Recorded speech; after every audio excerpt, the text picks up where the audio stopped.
Oscar అవార్డులకు సంబంధించిన breaking news. Oscar 2025 వేడుకలు గ్రాండ్గా జరుగుతూ ఉన్నాయి. 97వ ఆస్కార్ అవార్డుల కార్యక్రమంలో సత్తా చాటిన సినిమాలు ఏంటో ఇప్పుడు నేను మీకు చెప్పబోతూ ఉన్నాను. అలాగే భారతదేశం నుంచి ఈసారి నామినేట్ అయిన సినిమా ఏంటి అనే వివరాలు కూడా ఇప్పుడు నేను మీకు చెప్పబోతున్నాను. 97వ ఆస్కార్ అవార్డుల కార్యక్రమం చాలా గ్రాండ్గా జరుగుతోంది. Sean Baker, Dune part 2, Emilia Perez సినిమాలు ఇక్కడ సత్తా చాటిన పరిస్థితి కనిపిస్తోంది. ఉత్తమ సహాయ నటుడు Kieran Culkin the real pain చిత్రానికి ఈ అవార్డు లభించింది.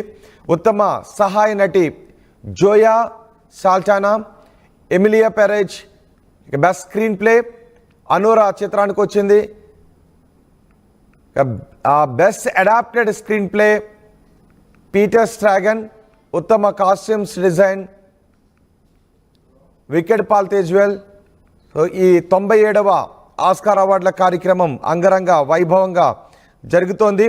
నిజానికి సినీ ప్రపంచంలో ఏ సినిమా ఎన్ని కలెక్షన్స్ సాధించినా, ఎంత హిట్ కొట్టినా ఆస్కార్ అవార్డు లభించింది అంటే ఆ సినిమా రేంజే వేరు, ఆ నటుడి రేంజే వేరు, ఆ టెక్నీషియన్ రేంజే వేరు, ఆ దర్శకుడి రేంజే వేరు. సో ప్రపంచం ఆస్కార్ అవార్డు పొందిన విజేత గురించి మాట్లాడుకుంటూ ఉంటుంది. సినీ ప్రపంచం ఆస్కార్ అవార్డును పొందిన విజేత గురించి మొత్తం ప్రపంచమే మాట్లాడుకుంటూ ఉంటుంది. అందుకే ఆస్కార్ అవార్డు పొందాలి అని ప్రతి సినీ నటుడు ఎదురు చూస్తూ ఉంటాడు, ప్రతి కళాకారుడు కూడా ఎదురు చూస్తాడు. 97వ ఆస్కార్ అవార్డుల కార్యక్రమం జరుగుతున్న దృశ్యాలు కూడా మీరు ఆర్టీవీ స్క్రీన్ పైన చూస్తున్నారు. 97వ ఆస్కార్ అవార్డుల ప్రధానోత్సవం లాస్ ఏంజల్స్లోని డాల్బీ థియేటర్లో చాలా ఘనంగా ప్రారంభమైంది. ఈ అవార్డుల రేసులో చాలామంది ఉన్నారు. ఉత్తమ చిత్రం విభాగంలో 10 చిత్రాలు పోటీ పడుతున్నాయి. ఉత్తమ దర్శకుడు, ఉత్తమ నటుడు, ఉత్తమ నటి రేసులో ఎవరెవరు ఉన్నారు ఇప్పుడు నేను మీకు చెప్పబోతున్నాను. అయితే భారతీయ సినిమాలకు మాత్రం ఈసారి నిరాశ ఎదురైంది. భారతీయ సినిమాల ప్రాతినిధ్యం ఈసారి చాలా తక్కువగానే ఉంది.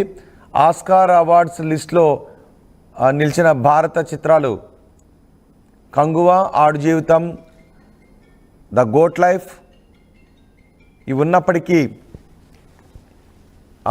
నామినేషన్స్లో మాత్రం చోటు సంపాదించుకోలేకపోయాయి. అనుజ మాత్రమే భారతదేశం నుంచి రేస్లో ఉంది. కానీ రేస్లో ఉన్నప్పటికీ అవార్డును దక్కించుకోవడంలో మాత్రం విఫలమైంది.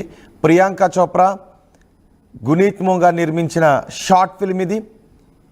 అనుజ సినిమా నామినేట్ అయినప్పటికీ అవార్డు విషయంలో మాత్రం నిరాశ ఎదురైంది. ఈ విభాగంలో ఏకంగా 180 చిత్రాలు పోటీ పడ్డాయి. వాటిలో 5 మాత్రమే నామినేట్ చేయబడ్డాయి. అందులో అనుజ ఒకటి. అనుజ ప్రియాంక చోప్రా నటించిన సినిమా. గునీత్ మోంగా ఈ సినిమాను నిర్మించాడు. గునీత్ మోంగా గతంలో కూడా ఆస్కార్ అవార్డులను పొందాడు. ద ఎలిఫెంట్ విస్పర్ సినిమా కూడా గతంలో 2024లో ఆస్కార్ అవార్డు లభించింది. ఇప్పుడు అనుజ కూడా గునీత్ మోంగా నిర్మించిన చిత్రమే ఆస్కార్కి నామినేట్ అయింది. కానీ అవార్డును సాధించడంలో మాత్రం నిరాశ ఎదురైంది. ఈసారి 2025 ఆస్కార్ అవార్డ్స్లో భారత సినిమా నిరాశపరిచింది.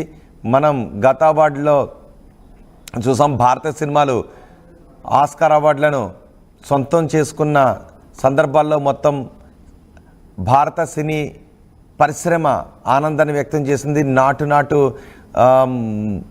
సాంగ్ కూడా మనం ఆస్కార్ అవార్డుని గెలుచుకున్నప్పుడు తెలుగు సినీ పరిశ్రమ ప్రపంచ స్థాయికి ఎదిగింది అంటూ ఎంతో ఆనందాన్ని వ్యక్తం చేశాం. కానీ ఈసారి మాత్రం ఆస్కార్ రేస్లో భారత సినిమాలు నిరాశపరిచాయి. అసలు నామినేషన్కి పోటీ పడ్డ సినిమాలు చాలా తక్కువగా ఉన్నాయి. కేవలం ఆస్కార్ అవార్డ్స్లో నామినేట్ అయిన సినిమా అనుజ మాత్రమే. Sunflowers were the first one to know ఈ సినిమా కూడా పోటీ పడింది, కానీ నామినేట్ కాలేదు. ఒక కోడికి, ఒక వృద్ధురాలికి ఉన్న భావోద్వేగాన్ని గురించిన తీసిన సినిమా ఇది. కన్నడలో ఈ సినిమాను నిర్మించారు. అది కూడా పోటీ పడుతుందని అనుకున్నారు, కానీ నిరాశపరిచింది. కేవలం అనుజ సినిమా మాత్రమే ఈసారి నామినేట్ అయింది, కానీ అనుజ అవార్డును దక్కించుకోవడంలో వెనుకబడి ఉంది. ఈ విభాగంలో 5 సినిమాలు పోటీ పడ్డాయి షార్ట్ ఫిల్మ్ విభాగంలో. అయితే అనూజ మాత్రం అవార్డును దక్కించుకోవడంలో నిరాశే ఎదురైంది. 97వ ఆస్కార్ అవార్డుల ప్రదానోత్సవం అంగరంగ వైభవంగా జరుగుతోంది. ప్రతి సినీ కళాకారుడికి కూడా ఆస్కార్ అవార్డును దక్కించుకోవాలి అనే కోరిక ఉంటుంది. ఆ సినిమా ఎంత హిట్ కొట్టినా, ఎన్ని కలెక్షన్స్ వచ్చినా ఆస్కార్ అవార్డులో నిలబడింది అంటే ఆ సినిమా రేంజే వేరు, ఆస్కార్కి నామినేట్ అయింది అంటే దాని రేంజే వేరు, ఇక ఆస్కార్ అవార్డు గెలుచుకున్నారు అంటే ఆ రేంజ్ వేరే విధంగా ఉంటుంది. సో అందుకే ఆస్కార్ అవార్డులను అంత ప్రతిష్టాత్మకంగా చూస్తూ ఉంటాం. ప్రపంచం ఆస్కార్ అవార్డు విజేత గురించి మాట్లాడుకుంటుంది. 97వ ఆస్కార్ అవార్డుల ప్రదానోత్సవం లాస్